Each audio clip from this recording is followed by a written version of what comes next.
All right, so we're going to review how to find the angles of rotation in a regular pentagon as an example.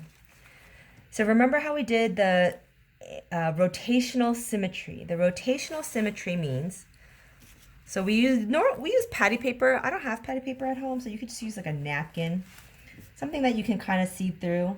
I can see through this napkin here, so I'm going to trace my pentagon. And from the middle, I point it up so that I know which direction I started. So right here for my angle of rotation, this is 1. If I turn it, I'm going to turn it until it matches up again. So right there, you can see that it matches up a second time.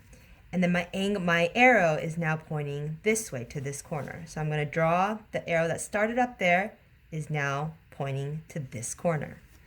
I'm going to turn it again until that angle matches up again. So right around, that picture matches up again. So now the pentagon matches up here on the outside, and now that arrow is pointing to this bottom corner.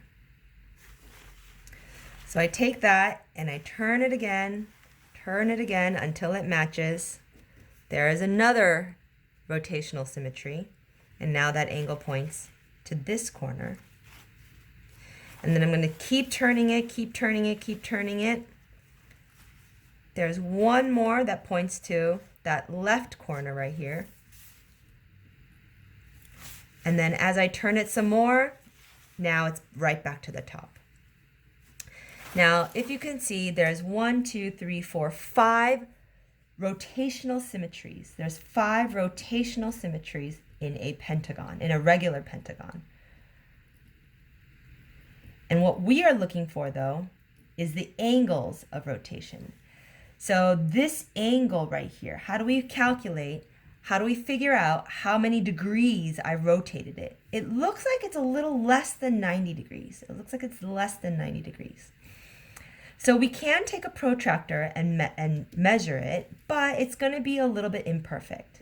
So let's think about what we do know. We know that a full circle all the way around is 360 degrees. And it looks like that full circle, that 360 degrees, was divided into 1, 2, 3, 4, 5 pieces. So that 360 degrees divided by 5, so 7, 5, 35, 1, 0, 2. It looks like each angle, each slice is about 72 degrees. 72 degrees. Which means this first turn was a turn of 72 degrees. The second angle of rotation, we always talk about turning from this top. How many degrees did I turn to turn it all the way to the second arrow, to the second notch? So from here to here, we already know it's 72, and then we have to move 72 more degrees. So this now becomes 72 plus 72. 72 plus 72 is going to be 144 degrees. So that was from 72 plus another 72. Now to get the next one, to get to the third one, I'm going from here all the way around, past the first one, past the second one, all the way to the third one, here. Now that's going to be 72 plus 72 plus 72. So we know it's going to be 144 plus another 72. 144, this 144, plus another 72. So I just keep adding 72. So this is going to be 6, 11, 216. To find the next one, I add another 72. So I do 216 plus another 72, and I get 7, 8, 200. Did I do that right? 288 degrees.